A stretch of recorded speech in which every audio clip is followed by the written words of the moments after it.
So guys, in this video I'm going to be discussing what it's like to play DayZ on console and if it's worth your time, in my humble opinion. So let's get right into the meat and potatoes of the game.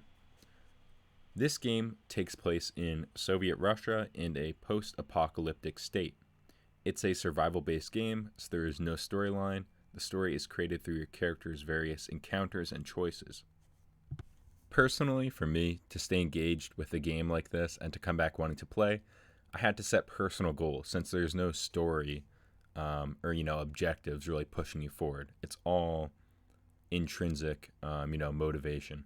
So in my case, I set a goal to head to airbase, and it's located deep within the countryside. And my goal was to find some good military gear. I wanted to find some guns and some possibly ghillie suit, something along those lines.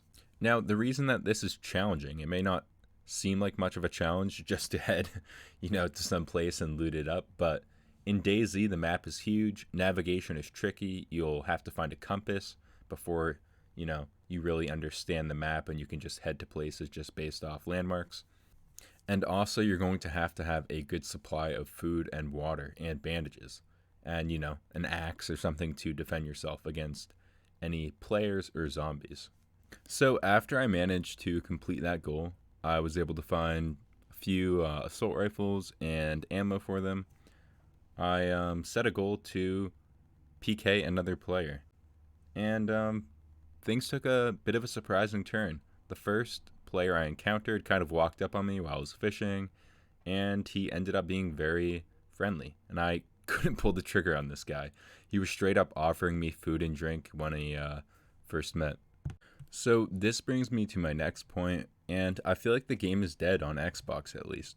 And this isn't a terrible thing for this genre of game, or however you pronounce that, but it truly does give the game a lonely feel, which feeds into the kind of, dark and depressing vibes that this game gives off. And the actual gameplay mechanics are quite deep and will take a while to learn. This game is fairly hardcore. It has lots of little things that we need to pay attention to. For example, eating burnt meat can make you sick, or drinking unpurified water will make your character throw up. Hey, Professor! Step back, I think I'm gonna vomit! Let's talk about crafting. There's a wide variety of things you can craft. For example, you can make fishing poles, fishing hooks from animal bone with sharp tools like knives or bayonets. You can make makeshift backpacks, you can modify weapons with saws, make suppressors with duct tape and a bottle. It really feels like the list goes on in regards to crafting. Now, along the same lines of crafting, there's also base building. I really haven't done too much of that. That really never interested me a whole lot. And there is farming as well if you really did want to, claim your whole area and live off the land type deal. But that really wasn't my thing. Again, everyone finds something or can find something in this game that they will enjoy. Hopefully. There's actually vehicles along this map, and you can actually get the parts to get them running and have a working vehicle in this game, which I thought was pretty cool. I actually stumbled across someone's almost complete vehicle, and I was going to take off in it, but I realized there was no battery or spark plug, so a bit unfortunate, but all in all, it feels like a great survival game. I enjoy the fact that as you acquire more gear, it becomes easier to survive, and you can slowly become the Chad Alpha of the server. Unfortunately, everything is not perfect in this game. I've noticed some small visual glitches like ground textures flashing or weird looking shadows. Really not too big of a deal though, it just takes away from some of the immersion. And really the biggest negative thing, which is my main gripe with this game, is that it is so difficult to manage your inventory on console.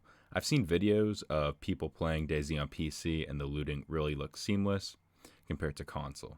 It's honestly the most frustrating thing about the whole game, just trying to move items around from your backpack to your jacket or to your pants.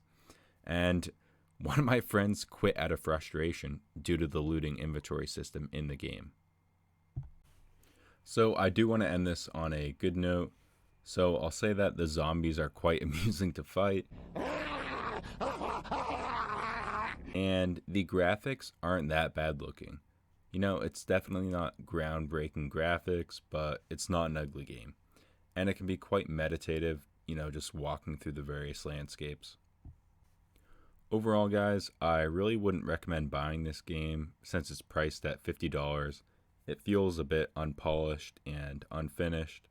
However, it is included in the Game Pass, so there's no reason not to play it if you do have the Game Pass. I would highly recommend it in that situation. And you could probably find a used game key online for probably $30 or $20. That'd be the way to go. So in conclusion, if you're looking for a hardcore survival game, you're definitely going to enjoy this one. Again, my personal opinion, I don't think it's worth $50, so I'd buy this on sale or see if you could get a used copy. I hope you guys enjoyed. Thanks for watching. Again, as always, I'd love some feedback. Any criticism or thoughts would be greatly appreciated. Have a good one. Why are we still here? Just to suffer? Every night, I can feel my leg